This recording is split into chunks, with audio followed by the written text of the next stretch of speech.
everyone. Okay, so today I am 18 weeks and 1 day pregnant.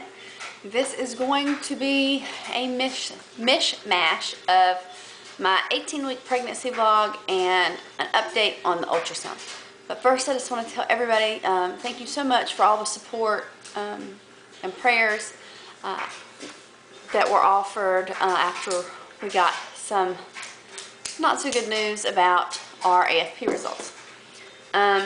I know a couple people got in touch with me and they said they were kind of a little confused at what all of that even meant. So I'm going to briefly just kind of go over what it meant and then I'll get into the results. An elevated AFP standing for alpha fetal protein, is something that is in everybody. Everybody has alpha fetal protein in their system. Usually it's at a level of 1.0. When women are pregnant, they have a little more in their system, and that's because the fetus is also producing that protein as well. And so at 16 weeks, they draw your blood, well, between 16 and 18 weeks, they draw your blood, and they use that along with the finger prick when you do your NT scan around 12 weeks. Those numbers combined tell what your risk factor for Down syndrome, trisomy, and other chromosomal disorders. So if your values are low, I think it's like if your HCG, which is your pregnancy hormone, is high, and then your AFP reading, the alpha fetal protein, is low, then usually you're at high risk for Down syndrome or some form of trisomy. But if your finger prick for the NT scan is good, your NT scan measurements are good, and then you have your AFP reading and that's high, then you're at higher risk for disorders of like neurotube defects. And a neurotube defect affects the brain and the spine. Excuse me. And usually what they're looking for is an open defect, which means anencephaly, where the skull is open and the brain is exposed, or spina bifida, where there is a lesion on the spine and the spine is not fully developed. Also something called, oh gosh, I've been saying this word all week, an omphalocele, which is an opening in the abdominal wall near the umbilical cord, where the intestines, sometimes stomach and or liver and spleen, sometimes come outside of the abdominal wall. So those are the things you're looking for when you have these tests and your tests are elevated. Now, when your tests are elevated, it does not mean that there's something wrong with your baby. It means that you are at an increased risk for whatever the defect is. Also, when you have a high FP, it could indicate that you're having problems with your placenta, that you're going to have third trimester complications such as high blood pressure, preeclampsia, gestational diabetes, IUGR, which is intrauterine growth restriction, or stillbirth. And usually IUGR and stillbirth come from the placental problems. My main concern when we got the high results was I already had 2 problem pregnancies. Carly, she had brain defects, completely missing the corpus callosum in her brain, connecting the right and left side. So she was completely missing that. She had heart defects, enlarged ventricles in her brain. And so she had a number of things going on. She also had IUGR. She was severely growth restricted at 28 weeks. Her head was measuring 22 and her body was measuring 20. So she was growing unproportionally, and she was, like I said, severely growth restricted, very small. Hannah too had IUGR and was growth restricted by about 3 weeks, and she was stillborn. So there again, placental problems. So when I got the results, I was devastated that something could be wrong. Hold on, I got this phone. So I was devastated when I got the results that my AFP was high and that I had a higher risk of having a baby with a birth defect. And I don't think, and I guess it would have been as bad had I not had a child that was 2 children that were already sick, but given my history that I already had 1 child with brain defects, heart defects, 2 children with growth restriction and 1 with a stillbirth, all I could think of was something's going to go wrong and this child's going to die. And so that was my whole thought pattern. I was upset for 2 whole days. I cried and cried and cried, and I was just trying to pray, and I couldn't get the words to pray, and it was so frustrating. And finally, I found the words, or the words were given to me to pray, and I was finally able to pray. And after that, I just felt this whole sense of peace about the whole situation. Whether it was something bad or whether it was something good, I knew that regardless of what happened, I was going to be okay. And so after that, I had a pretty good week.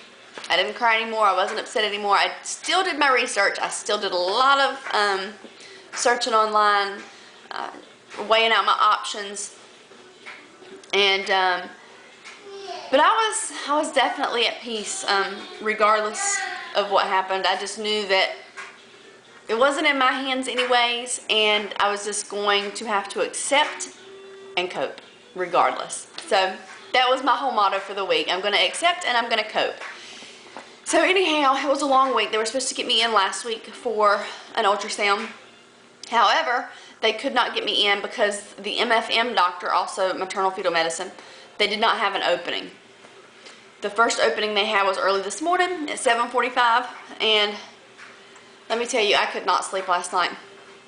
I tried to sleep, and I maybe got some sleep, but I tossed and turned a whole lot. Not really for being nervous, some for being nervous, but more just anxious to get it over with, and all I could think of was what was going to happen in the ultrasound. So anyways, we got there this morning. The genetic counselor called us back first. We talked to genetic counselors. It's not the first time we spoke with genetic counselors there, so I kind of knew what to expect, the questions that they were going to ask. So we went over all the questions, and she gave us our results, and my AFP wasn't as high as I had expected it to be, or I thought it was. They gave me the numbers, but it didn't really, it made sense to me because I had done my research, but I wasn't positive on exactly what all the numbers meant. But anyhow, according to my levels, I had a 1 in 195 chances of a child having some sort of open neural tube defect or an abdominal wall defect or some other chromosomal abnormality. My risk for Down syndrome and trisomy were as small as they could get. It was 1 in 10,500 or something like that, so like next to nothing. So anyways, we went over that, went back to the waiting room, sat some more, waited for the sonographer to come and grab us and take us back to the ultrasound. They did the ultrasound, and he went over everything: the brain, the heart, the spine, the arm bones, the leg bones, the stomach, everything. And everything was looking good. So then the doctor comes in and he talks to me for a little while. And he said that he was pleased with all the pictures. He said that he does not see a problem with the spine. The brain is there, covered by the skull and the skin, so there's no anencephaly. He does not see a spina bifida. He said that there still could be a small lesion that's not showing up on the ultrasound screen. He says it's kind of unlikely that that would happen given my risk of 1 in 195. So they did offer me an amniocentesis. However, the risks are greater to taking the amniocentesis. Right now, my baby is not viable. So if the baby were to be born today, the baby would not survive. The baby is not considered viable until 24 weeks. So if it came down to it, and I absolutely had no other choice but to get an amniocentesis, I would make sure I was at least at a viable state.